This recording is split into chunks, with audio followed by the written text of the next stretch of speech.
How to guide on casting your phone screen to your instrument display, whether maps or videos, etc.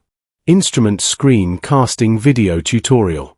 Open the Zontes Smart app on your phone. Long press the OK button to enter the instrument function settings interface. Press the down button to select style switching. Press the OK button to enter the style switching interface.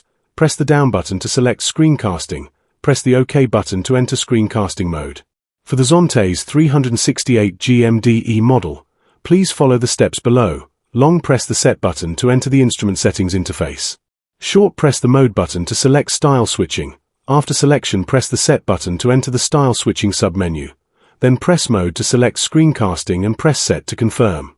On the phone app, select navigation screencasting to scan the code and connect. After successful connection, cast the corresponding software according to personal usage habits.